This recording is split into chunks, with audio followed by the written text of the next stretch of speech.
What's up everyone? So earlier today in a group that I am a part of, someone posed a question on how to paint these Roadrunner style jig heads where you have the swivel coming off the bottom. So hopefully you can see me here.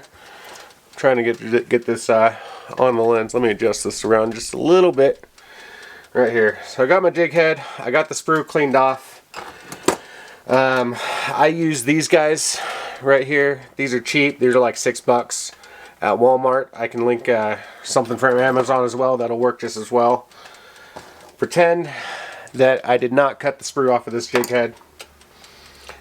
Take my clips right here and I just get right there and I cut it off. Cuts it off clean, flush, minimal filing or sanding, whatever you want to do. But for the Roadrunner jig head, I got right here. Let me see if I can zoom in just a little bit so you get a better view of it right there. So this guy, I take my file, clean up that edge, try to make it look like there was never any sprue. So after it's painted, you don't get a rough edge or a flat spot. Every jig head will be slightly different. You just got to file that off there.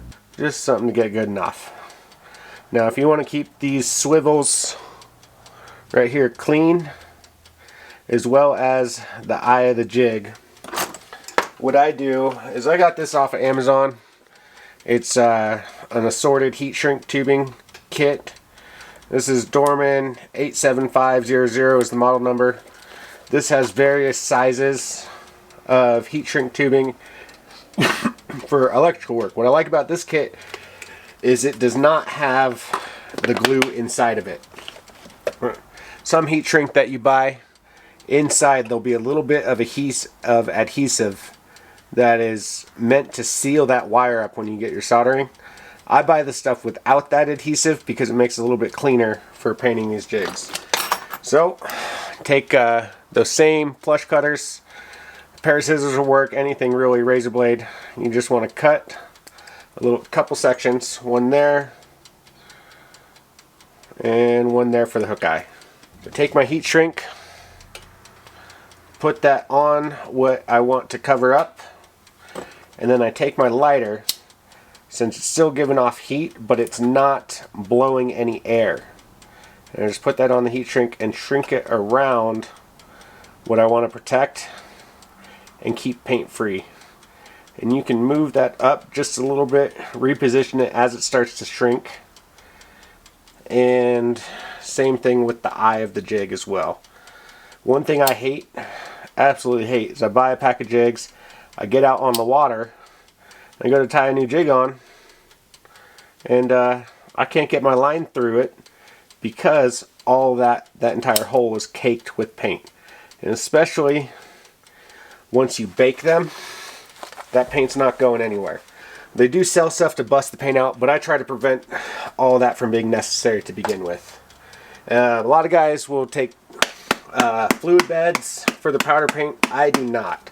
I just agitate it in the cup a little bit. This is a custom color that I actually mixed up that we're going to be painting this Roadrunner in just a minute. So one thing with powder paint is you want it fluffy. So this is some 051 wire that I actually use for some chatterbait jig heads. I twist this custom link. Anyway, I just get it in there and I agitate, fluff it up a little bit, so you get a nice even light coat on your actual jig head. Go from there so that I can get my heat gun right here on the table. Turn that on to high. It's going to be a little bit loud, but get that going. You see that orange glow coming off. I just hold my jig head over it, heat it up nice and even, rotate that around.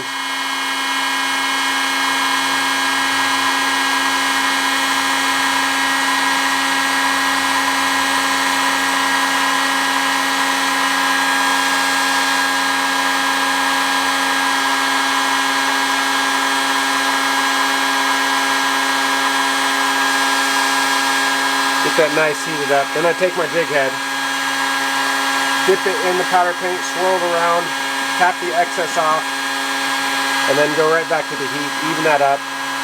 What that'll do is it'll help heat up your shrink wrap. Turn that off so you can hear me, and then you can pull the shrink wrap off, just like that. Sometimes you get a little floofs coming off the edge of that. Just heat it up and it'll all melt back off.